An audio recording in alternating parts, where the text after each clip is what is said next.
All right, welcome back to On the Ball, the podcast series from the Vanderbilt Sports and Society Initiative. I'm Andrew Maraniss, and our guests today are Johnny Smith and Randy Roberts, who are familiar to anyone that reads great sports books or is kind of in the know in the world of sports history, sports and society around the country. Randy's professor at Purdue, Johnny's professor at Georgia Tech, and their new book is The Fight of His Life, Joe Louis's Battle for Freedom in World War II. Guys, thank you so much for coming on the show today. Pleasure. Thanks for having us, Andrew. Good to see you. Yeah, it's great to see you too. And I know you both share a long history together, and you've talked about it many times. But for those who aren't aware, Johnny, can you talk about the influence that Randy has been on your life and your career? Yeah, I went to Purdue to earn a PhD in American history, and I specifically wanted to work with Randy Roberts. I really wanted to develop into a historian like Randy, who writes about 20th century America, sports, popular culture. And when I went to Purdue, I found a great mentor and a great friend who taught me so much about what it means to be a historian, how to write a book, how to teach a class. So much of what I do today is a result of my relationship with him. And even after I left Purdue, we stayed in touch and we were always talking about writing books. That's a great passion that we share, writing about famous athletes, sports icons. And so that ultimately led to our first collaboration, which was about Muhammad Ali and Malcolm X. The book was called Blood Brothers. And from then on, we ended up writing 4 books together, the Joe Louis book being the most recent. And it's been a lot of fun. Some of my greatest memories over the last 15 years or whatever it has been now have been going on road trips with Randy, going to the Library of Congress and National Archives in Cooperstown. And that's really the whole fun of having a writing partner. Well, hey, Randy, how about for you? I'm sure you've had relationships and mentor father figure role with many students over the years. What stood out to you from the beginning about Johnny, and why is he someone that you've been interested in having this co-author type of arrangement with? Well, I think from the very beginning, there was a sort of a hunger in Johnny. I mean, he wanted to do it.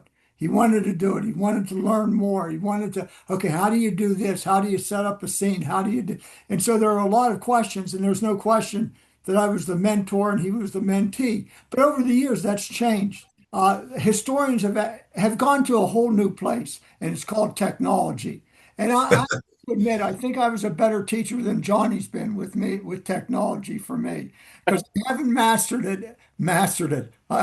I barely know how to turn a computer on, and so Johnny's been he's more than gone fulfilled out his work as a student. He's now the mentor.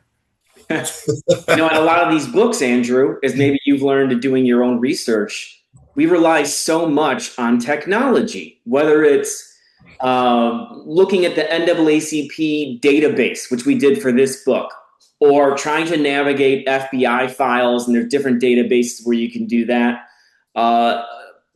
Digital newspapers, if you know how to use those search engines, you can find all sorts of great material. And a lot of that access has changed even in the last decade. I was just thinking the other day, my first book came out in 2013, and I did a lot of microfilm newspaper work, and it was very rewarding. But today it is rare that I need microfilm because the majority of newspapers that I need are available from newspapers.com or proquest.com. And so much of the research that you can do now, you can do from home. That's not to say we don't travel. We absolutely travel to do a lot of the research for this book. We went to the National Archives and the Library of Congress and some other places. But that's one thing I try to pick up to take the lead, is to do some of the digital work. Yeah, Okay. it's amazing Now, when you think about it. As a historian, the process of being a historian, the work of being a historian, really hadn't changed much in 100 years. You have microfilm. Okay, well, that's a slight change. And I did that in my first book. But when I was first started to write, there were no home computers.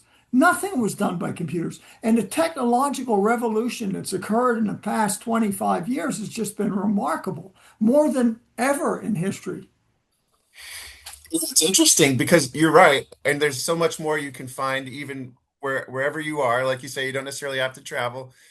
I also wonder on the flip side, like people used to write letters to each other, and newspapers used to be a bigger part of the culture and longer, richer stories to find. I'm wondering if someone's going to write a book about something that's happening right now, like what they're going to be left to find, when things are buried in emails that are undiscoverable, or it was a text message that you can't find, or the paper isn't really covering current events the way they used to.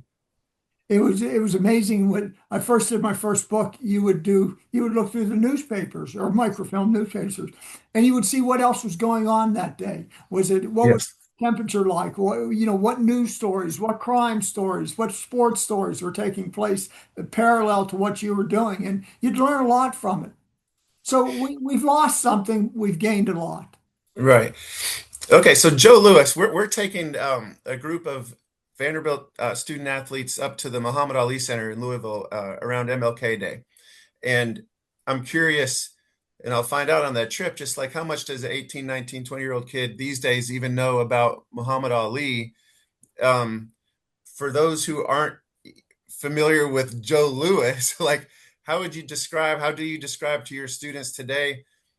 Aside from what we'll get into in his role, in speaking out and being involved in World War II, just like the presence he had in pop culture at the height of his career as a boxer in the 1930s, 40s. Yeah, there's no one like Joe Lewis. No one.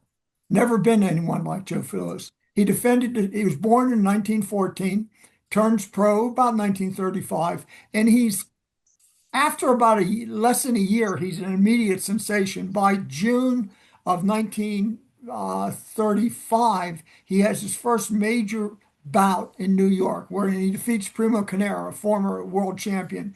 And he's going to go on to win the championship in 1937. And for the next 12 years, he's going to defend the title 25 times. I mean, this guy's a champion. I think it was 12 years, and I think it was 25 defenses. I mean, that's inconceivable in today's world. He went on one streak. What was it, Johnny? In the Bum of the Month Club. How many fights did he have one per month for what? About 8 months or something like He, that? in 1941, he fought the first 6 months of the year, January through June, took off in August. He fought again in September. Keep in mind, previous heavyweight champions before Joe Lewis, they probably defended their title like once a year. Now, we can get into the reasons why Joe Lewis was defending his title so often. He was in debt. There was concern that the war was going to pull the United States into the conflict at any moment and to capitalize on any opportunities you could now. He's being pushed into the ring by various factors, including the promoter, Mike Jacobs. But to Randy's point, he's constantly in the spotlight, unlike any previous heavyweight champion.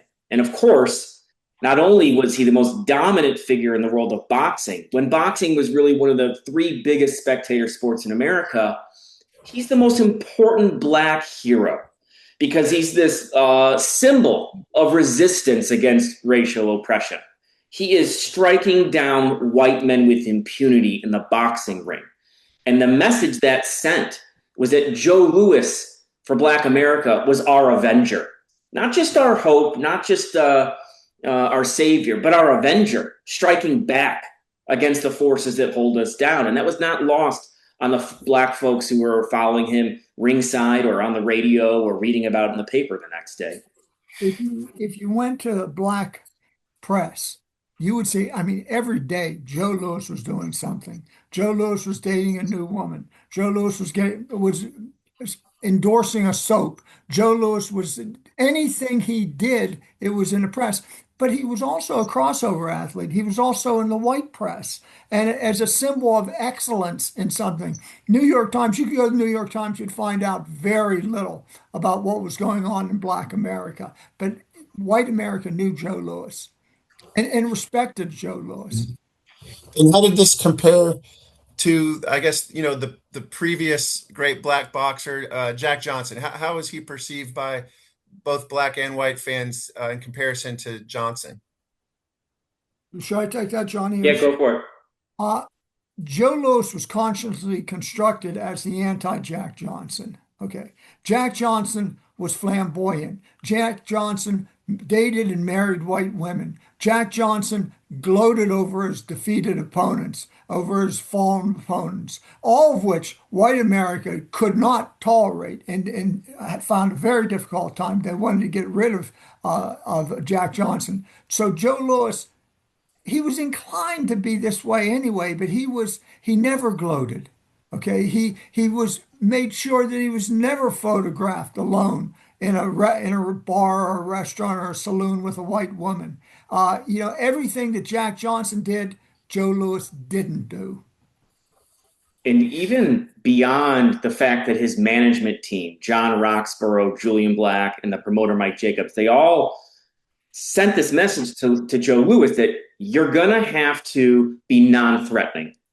You're going to have to be conscious about what you do and how you act in public so that you will eventually get a shot at the heavyweight title. Now, it was not that simple as just winning matches and cultivating this non-threatening image. Joe Louis also had to give up a major financial stake as heavyweight champion to Jimmy Braddock and Braddock's manager, Joe Gould. One of the things we wrote about in the book is that how the promoter, Mike Jacobs, wants to set up a heavyweight title so that Joe Louis will win the title and defeat Jimmy Braddock. Well, Braddock and his manager, Gould, they say, okay, we'll do that, but we want 20% of future heavyweight promotions if we agree to this match. Now, Jacobs takes the deal because he believes that Joe Louis can dominate the division and be a lucrative fighter for him.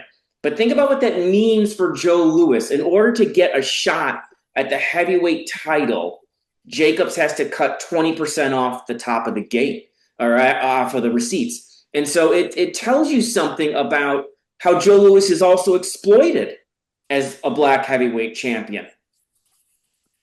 A little Now, bit, you mentioned, a little bit, go ahead, Randy. a little bit of a backstory there. Joe Louis has a sensational early career, but he has his first major New York fight in June of 1935. In June of 1936, June 19th, I think, of 1936, he fought and lost to the German heavyweight Max Schmeling, was badly defeated. And so the Gould and Braddock faction, they had to kind of overlook who should have been the rightful challenger, which was Schmeling, and go with Joe Louis. So it's a little bit of a backstory. Okay, you mentioned Schmeling, and you mentioned, Johnny, that he was perceived as an avenger and, fighting racism here at home, but also in the Schmeling rematch positioned as the American fighting the Nazi, at Yankee Stadium. Can you set up just the feeling in the country leading up to that match and what American fans, black and white, what they invested in Louis in that fight? It's the summer of 1938, June 1938. And by that time, the Nazis have annexed Austria. Hitler's developing secret plans to invade Czechoslovakia. In the United States, Jewish Americans and their allies are horrified by the abuses of Jewish people in Germany. It's well known that Jews have had their civil and human rights stripped in Germany. And in fact, there are Jewish citizens in the United States who are threatening to protest or boycott this match between Schmeling and Louis. And there were previous political protests against Schmeling in the United States.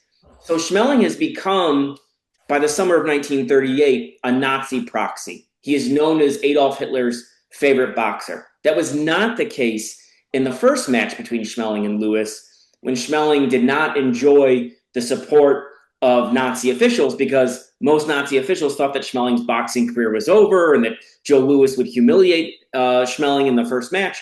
But of course, Schmeling's career is resurrected when he scored the upset in 1936. So now, over in Nazi Germany, there's this great belief that in Aryan supremacy and that Schmeling is going to knock out the black man and become the champion. And so there's the political and racial narratives around this fight. On the other side of it, you have Joe Louis, who is determined to get redemption. And he is training harder than ever before. And I'll never forget this line that Randy said in a documentary about Joe Louis, that a reporter asked Joe Louis, how do you feel? And Joe Louis basically says that he's afraid he's going to kill Max Schmeling, that he's going to literally destroy him. And so this fight takes place at Yankee Stadium. 70-some thousand people have packed the arena. Tens of millions of people are listening all around the world on the radio. This was undoubtedly the biggest sporting event in the world. And you could probably make the case that it was even bigger than, say, the 1936 Olympic Games, because the entire world was focused on what was happening at Yankee Stadium that night. I'm going to turn over to Randy to pick up the story from there. There was a great picture, painting, a photograph, cartoon in one of the New York newspapers, and it showed this anthropomorphic globe, with bugged eyes, and he's sitting on the corner of the ring, and it spoke truth. It was saying, the whole world is watching this fight. This fight matters. And it's a fight that doesn't even go one round, lasts, I don't know, 2 minutes, 10 seconds, 2 minutes, 6 seconds, something like that. Joe Louis comes out and just pummels him. At one point, Schmeling grabbed the ropes and turned sideways to avoid Lewis's blows. And Louis hit him with a punch kind of in the kidney, it ruptured part of his spine. And Schmeling literally cried out. And people at ringside were shocked, because if you've ever been to a boxing match, you don't hear fighters cry out, like, scream from pain, particularly heavyweights. This guy is used to taking punches, but it was just a brutal fight. The broadcast was cut off in Nazi Germany. Now Schmeling is the disgrace that everybody thought he was going to be.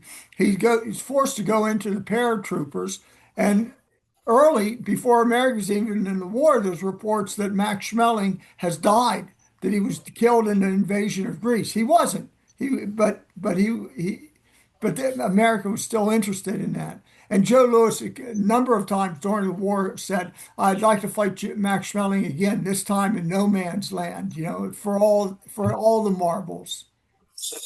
Wow. A couple of questions. So did white Americans embrace Louis as an American beating the Nazi? Did they still denigrate him? And how was Louis, like a couple of years earlier, Jesse Owens disproves Aryan supremacy in the Berlin Olympics. I guess Louis supplants Jesse Owens as sort of the symbol of American excellence and African American excellence at that point, correct? Yes, yes. What was that first question again? I forgot it. How did America see Joe Louis in 1938? Yeah, I think publicly America endorsed Joe Louis. Were all Americans for Joe Louis? I don't know. But the newspapers certainly were overwhelmingly for Joe Louis.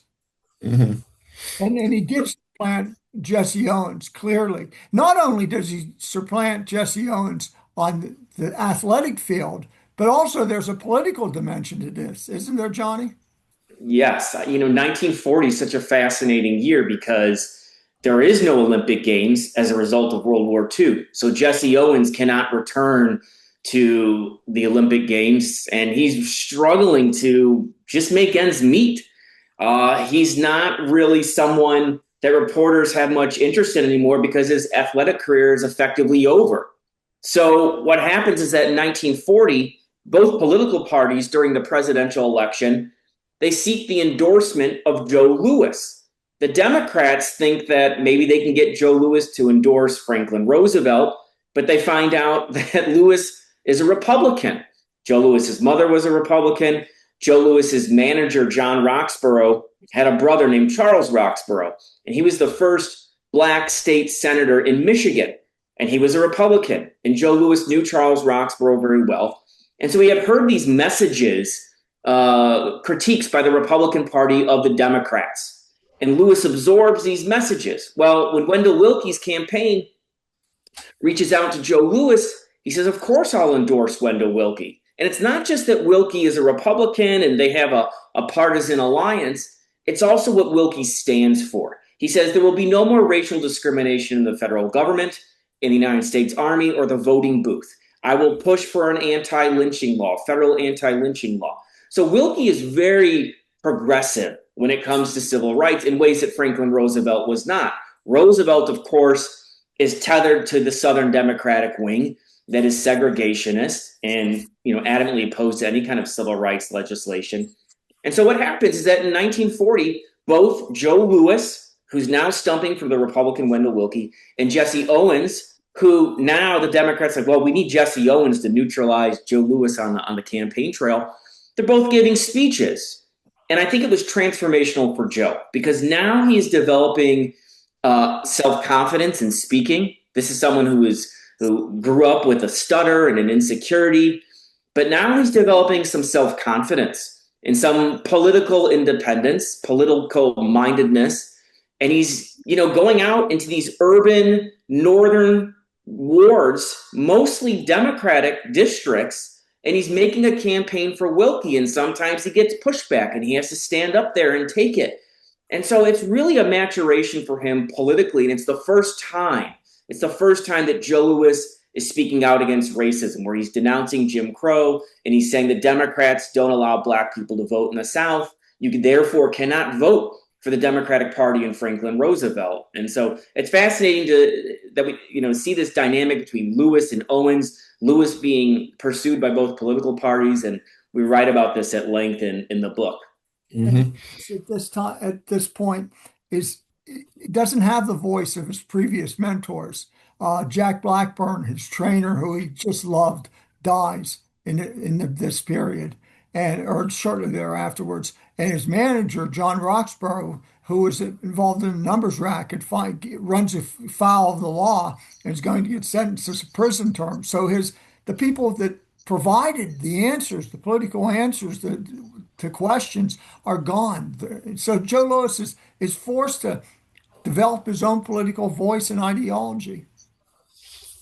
So you write a lot in the book about the dilemma that was facing African American citizens during World War II. Strong patriotism, love of the country, in many ways, but a full, clear-headed view of the racism in the country as well. How does Joe Louis think about those two aspects of life? I was thinking, it reminded me, you have a quote from his son from Lewis's funeral later where they were discussing Vietnam. And essentially it reminded me of Kevin Durant's quote at the Olympics a couple of years ago. Like there's a lot that's wrong about the country, but there's a lot that's pretty good about it too. What was Lewis's mindset, and how did he come to agree to kind of be a spokesperson to promote interracial goodwill in the military at that point of the war?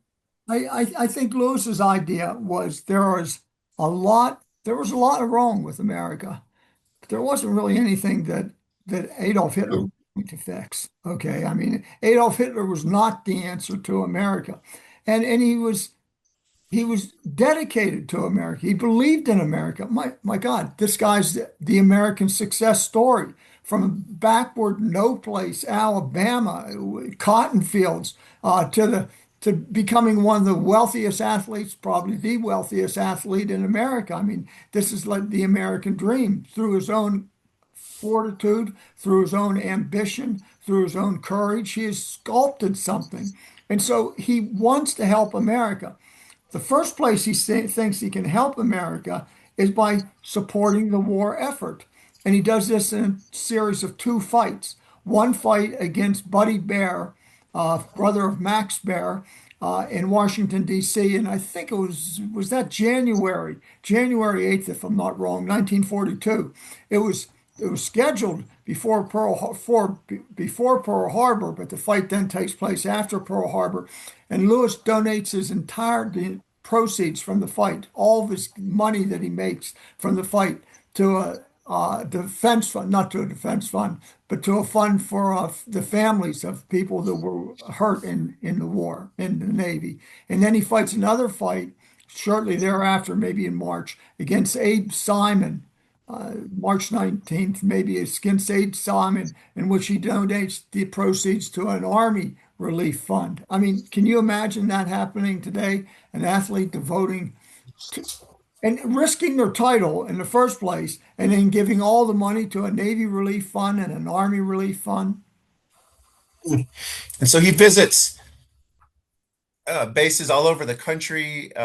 He goes, spends significant time in London, meeting with soldiers in Europe. What is he seeing in these segregated environments in England, increasingly segregated environments? And how does that affect the way he sees his role, Johnny?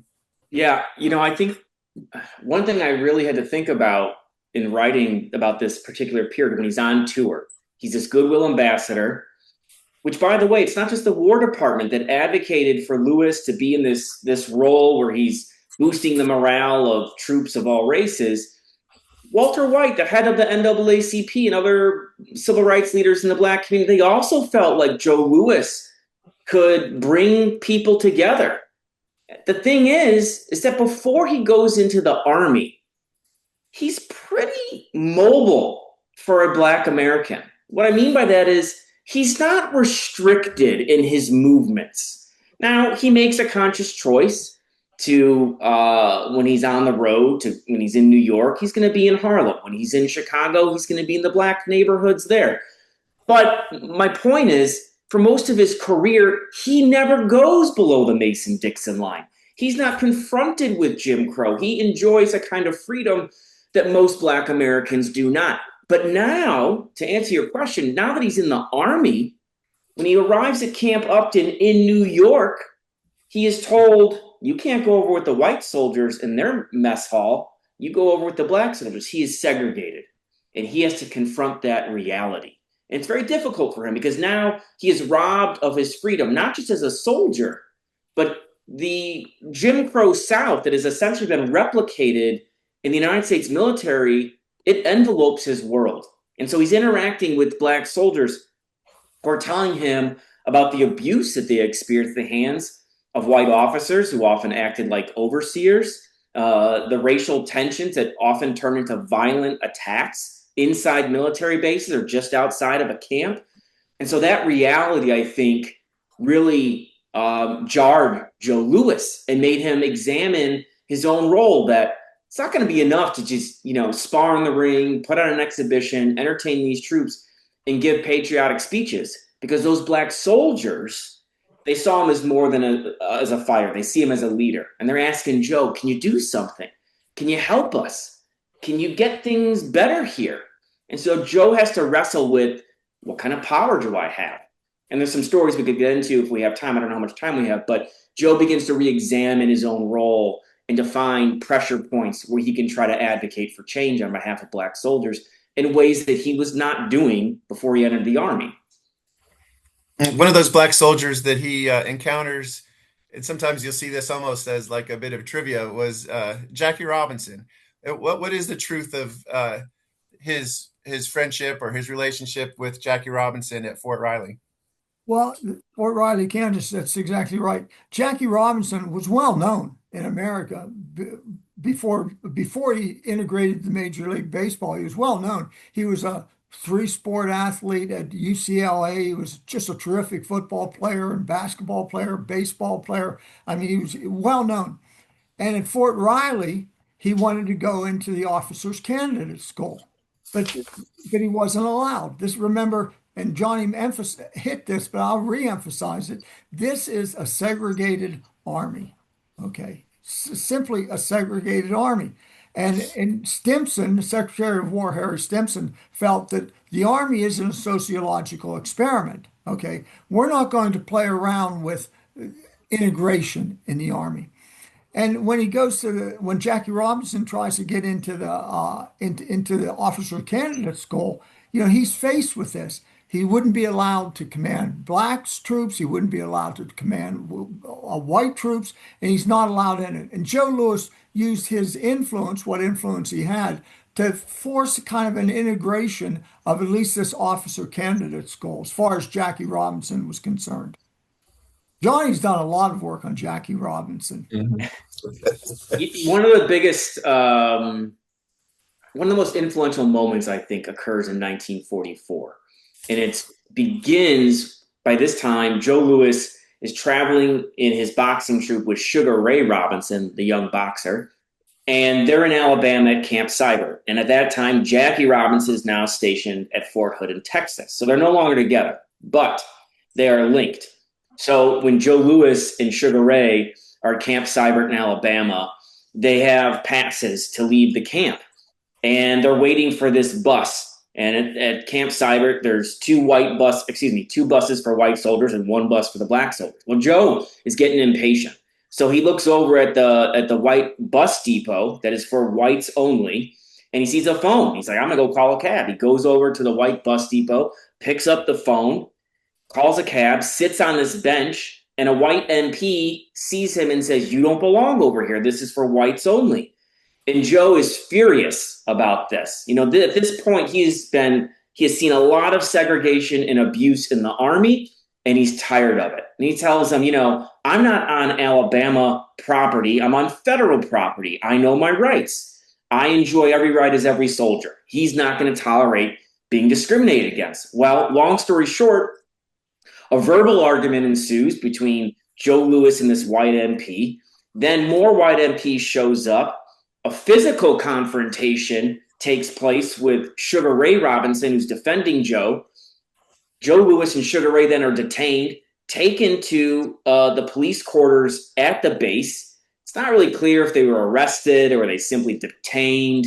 But by the time that Joe Louis and Sugar Ray see the camp commander knows, we can't arrest Joe Louis. We can't let that get out into the press. Are you kidding? That would be a disaster for the Army. America loves Joe Louis. Not these white MPs, but America loves Joe Louis.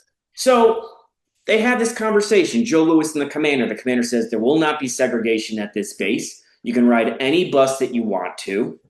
And the commander says, don't tell anyone about this. Now, Joe and Sugar Ray, they then get on a military bus. They sit in the middle of it. They're not segregated. They've effectively desegregated the bus system at this camp. And pieces of this story make their way into the black press. Okay, fast forward a few months later, in the summer of 1944, when Jackie Robinson is at Camp Hood. He gets on a bus, and the white bus driver thinks that Jackie Robinson is sitting next to a white woman, when in fact it's a very light-skinned African-American woman. And the white bus driver tells Jackie Robinson, get to the back of the bus. And Jackie, who's a little bit more hot-tempered than Joe Louis, refuses. He is not moving. And a real confrontation ensues between Jackie Robinson and this white bus driver. Again, MPs show up in the Jackie Robinson story. And the difference here is that Robinson is actually charged and court-martialed for defying a superior officer, for public drunkenness, even though Robinson did not drink alcohol. And he faced other charges as well. Well, later when Robinson was asked, why did you do this? Why didn't you just move to the back of the bus? He said two things. He said, number one, I had seen a War Department memo that said there would no longer be segregation on military buses. And number two, I knew that Joe Louis had taken a stand at Camp Cyber. Wow. That very long story to make a very important point. We remember the civil rights leadership of Jackie Robinson, and that story about him at Camp Hood has been told many times. But right. Remember the fact that Joe Louis took a stand first, and that it inspired Robinson. So these two legends, they are linked forever.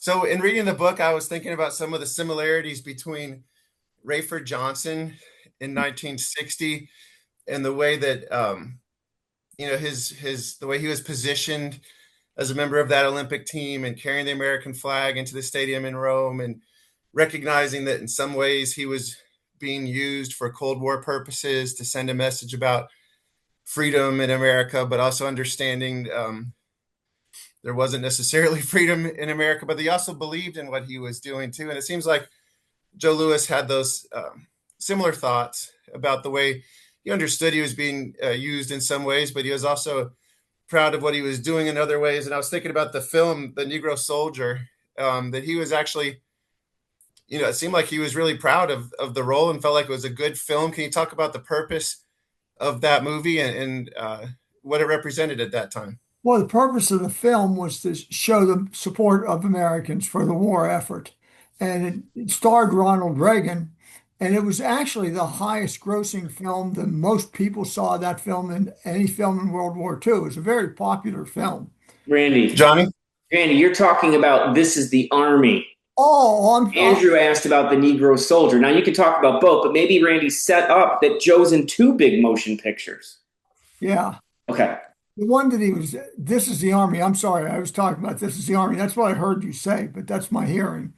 Uh, but in This Is the Army with Reagan and Lewis, this was actually filmed on a Hollywood films on a stage, sound stage. And Lewis had a part, but it's important to note that the two biggest films that had a black character in them during World War II was This Is the Army and th- I'm messing this thing up. You're Johnny, doing great. Yeah, fine. Doing fine. I don't know what the other biggest ones. You got This Is the Soldier, Army. the Negro Soldier, and This Is the Army. Oh, yeah. Right. Both of them use Joe Louis as a symbol of democracy, a symbol of freedom, a symbol of what we're fighting the war for. The difference is that in the Negro Soldier, Joe doesn't have an acting role, but he's written into the opening of the movie where a black preacher is talking about Joe Louis basically being the first American, not black American, the first American to knock out a Nazi. And there's a flashback to a grainy image, a newsreel of the fight. And so, to Randy's point, the motion picture industry partnering with the government, they're projecting this image of democracy in America through Joe Louis. They're using him. And I think, in returning to a question you had asked earlier, Andrew, at first the War Department picks Joe Louis in part not just because he's popular with black Americans and many white Americans, but also because they don't think he's going to be someone who's outspoken about racism in America. He's not going to point out the hypocrisy that he's being propped up as a great American hero, living in a segregated country, fighting in a segregated army, relegated to second-class citizenship. They don't see him as challenging that in any way. But what happens to Joe Louis is that over the course of the war, he takes various stands defending black soldiers in the army that are not publicized.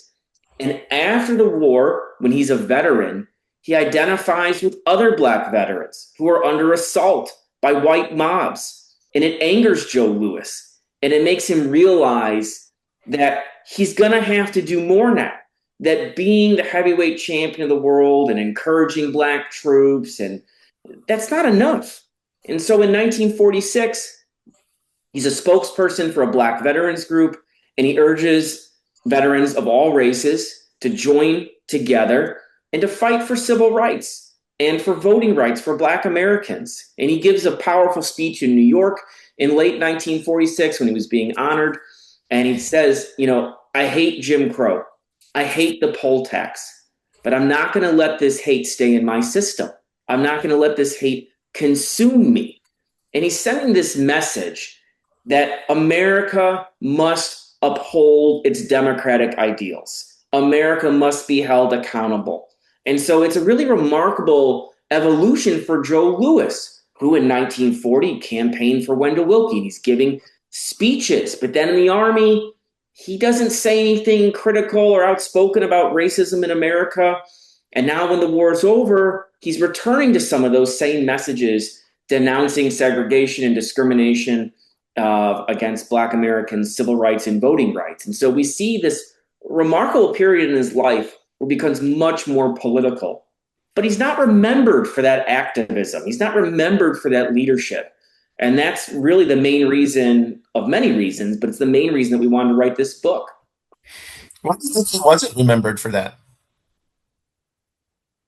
I think that because the books that have been written about him have focused so much on the Schmeling fight in 1938 that it's almost as if Louis is frozen in time and that that's his greatest contribution as a symbol. But for Randy and I, we came to see in our research that his story continues. His evolution continues. When he beat Max Schmeling, he was only 24 years old. He's still a very young man, and he's going to be the heavyweight champion for another 11 years. The other thing I think is that Joe Louis, despite giving some of those speeches after the war, he still was not entirely comfortable being on stage. He was not like Jackie Robinson. He was not like Muhammad Ali in that regard. And so what we see too is that in our recent time, over the last decade, we saw a lot of books written about Muhammad Ali, who died in 2016. We saw films made about Muhammad Ali and Jackie Robinson. Ken Burns made a big documentary about Jackie Robinson. He made a big one about Muhammad Ali. And I think it's because Americans saw very easily how Ali and Jackie Robinson transcended the world of sports and engaged in activism in different ways. But we don't have that same kind of footage of Joe Louis. You have to go to the archives the way that Randy and I did to really understand this period. At the same time, when Joe returns to America gradually over the course of the late 1940s, his boxing career is on the decline. He's still fighting, but he's in great debt. That is really weighing on him. And I don't think he sees himself as an activist. He's not someone who's going to march or sit in. It's not because he didn't support those protests or those causes, but he didn't really see that as a role for himself into the 1950s and the 1960s as he was aging. You write in the book that he transformed into history's first prominent Black athlete turned activist. Like, as we wrap this up, like, how do you feel that Joe Louis should be remembered? How does this book change the way we remember Joe Louis, and what was his legacy in terms of the impact that he had on future Black athlete activists to come? Yeah, I think that of Joe Louis in the double as sort of a perfect symbol of the double V campaign. You know, victory over racism in Germany and in Europe and the rest of the world, but victory over racism in America. That if he had one message, it was this. You know, let's get together and kill Jim Crow today, as the song, one song, blues song said it. And I think this is his great contribution. He was not going to be a racial leader, but he was a symbol for an idea that came with Jackie Robinson, that matured with Martin Luther King, that was propelled forward by Malcolm X and other Black civil and white civil rights leaders. I think, also returning to this idea that Joe Louis was a path breaker. He carves this path for Jackie Robinson to follow. After the war, there are arguments about whether or not Major League Baseball should have a black ball player. And sports writers, white sports writers, they look to Joe Louis as a model. They say, look, we've had a black heavyweight champion for years, and there's no race riots in the streets.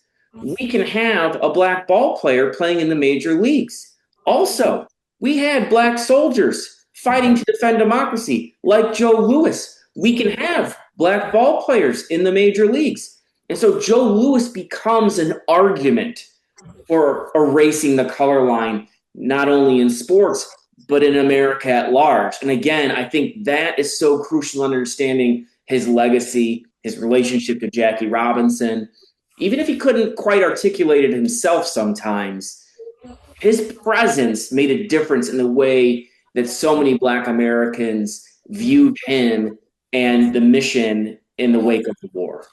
Mm-hmm. Well, it's a great book. Here it is, Fight of His Life by Johnny Smith and Randy Roberts. There's so much more in the book. We didn't really talk about Sugar Ray Robinson or Lena Horne or so many other aspects of his life, but people have to read the book to get to that. So for people who are interested in the book or learning more about you guys, like, where can they find you?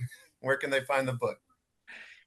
They can find it anywhere. It's on Amazon. It's on Barnes & Noble. It's in independent bookstores. If you just Google the title of the book, you will find it. And, if you're interested in connecting with us, you can Google us, Johnny Smith at Georgia Tech, Randy Roberts at Purdue. We're always happy to hear from readers. Love to hear from anybody who's interested in having a conversation about Joe Louis. Ditto. Well said, Randy. Well, you guys are a great combo. Hope you are. I won't ask you the question, what are you working on next? We'll wait till it's time to discuss it, but I'm sure there is something next. And love reading the the work that y'all put together. Thank you for writing this book. Everybody needs to check it out, The Fight of His Life, on Joe Louis.